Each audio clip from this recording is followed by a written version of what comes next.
Vracam se, je reviens. Celle qui revient est partie peu à peu, et si ce n'est pas tout à fait, puisqu'aucun adieu n'a prononcé.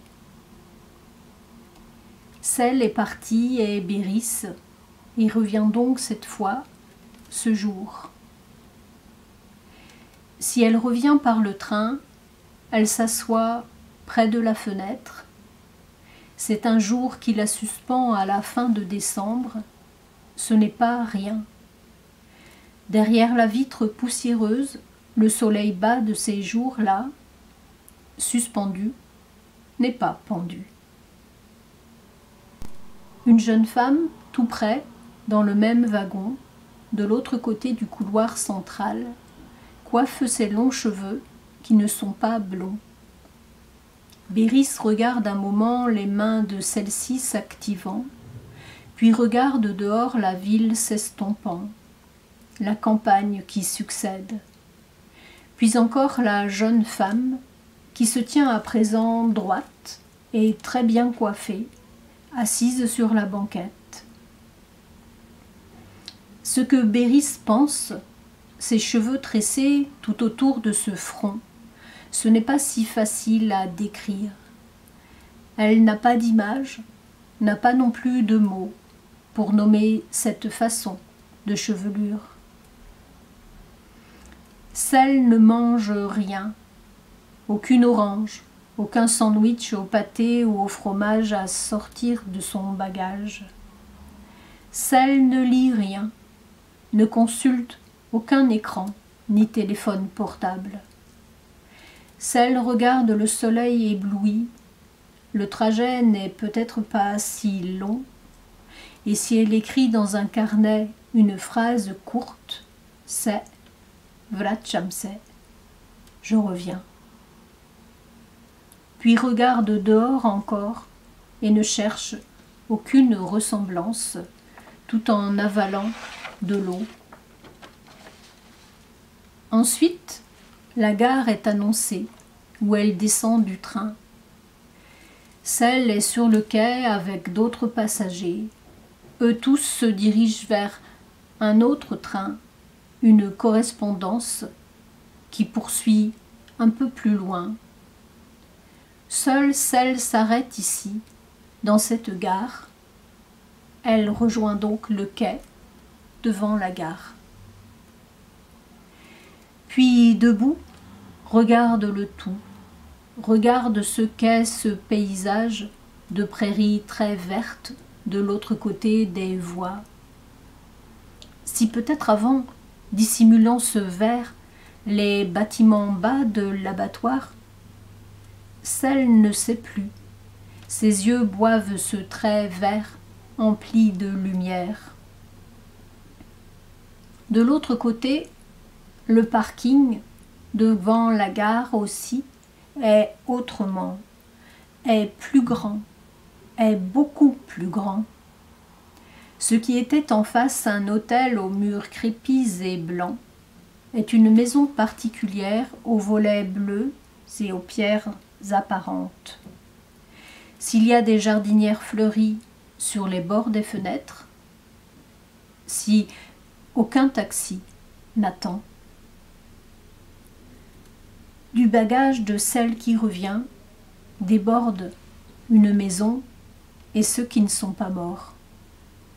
Alors elle salue juste devant la gare un des chauffeurs de taxi, puisque c'est un voisin, et elle s'éloigne marchant, si elle ne sait pas, n'a jamais su, où et à quelle profondeur, toutes les ferrailles, outils brisés, bouts de vélo, barbelés, quoi encore, sont enterrés. Vracam se, je reviens. Celle qui revient est partie peu à peu, et si ce n'est pas tout à fait, puisqu'aucun adieu n'a prononcé. Celle est partie et Béris, et revient donc cette fois, ce jour. Si elle revient par le train, Elle s'assoit près de la fenêtre. C'est un jour qui la suspend à la fin de décembre. Ce n'est pas rien. Derrière la vitre poussiéreuse, le soleil bas de ces jours-là, suspendu, n'est pas pendu.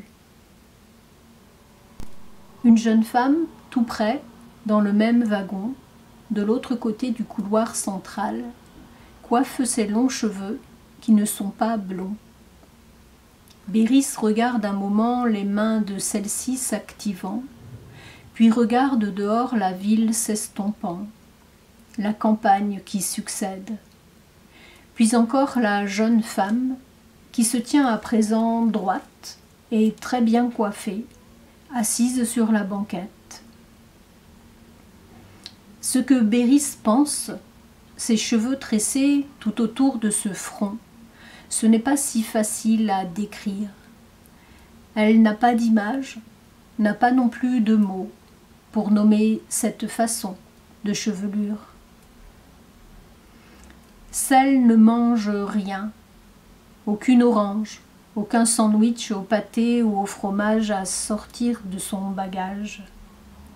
Celle ne lit rien, ne consulte aucun écran ni téléphone portable. Celle regarde le soleil ébloui.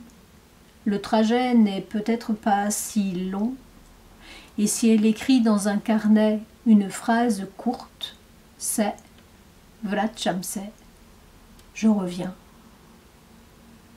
Puis regarde dehors encore et ne cherche aucune ressemblance, tout en avalant de l'eau.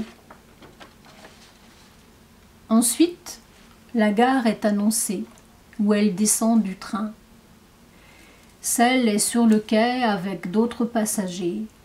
Eux tous se dirigent vers un autre train, une correspondance qui poursuit un peu plus loin. Seule celle s'arrête ici, dans cette gare.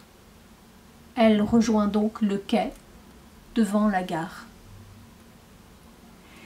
Puis debout, regarde le tout, regarde ce qu'est ce paysage de prairies très vertes de l'autre côté des voies.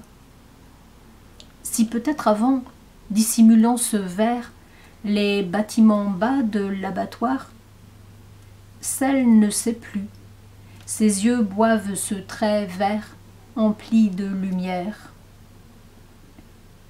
De l'autre côté, le parking, devant la gare aussi, est autrement, est plus grand, est beaucoup plus grand. Ce qui était en face un hôtel aux murs crépis et blancs est une maison particulière aux volets bleus et aux pierres apparentes. S'il y a des jardinières fleuries sur les bords des fenêtres, si aucun taxi n'attend. Du bagage de celle qui revient déborde une maison et ceux qui ne sont pas morts. Alors elle salue juste devant la gare un des chauffeurs de taxi, puisque c'est un voisin, et elle s'éloigne marchant. Si elle ne sait pas, n'a jamais su, où et à quelle profondeur, toutes les ferrailles, outils brisés, bouts de vélo barbelés, quoi encore, sont enterrés.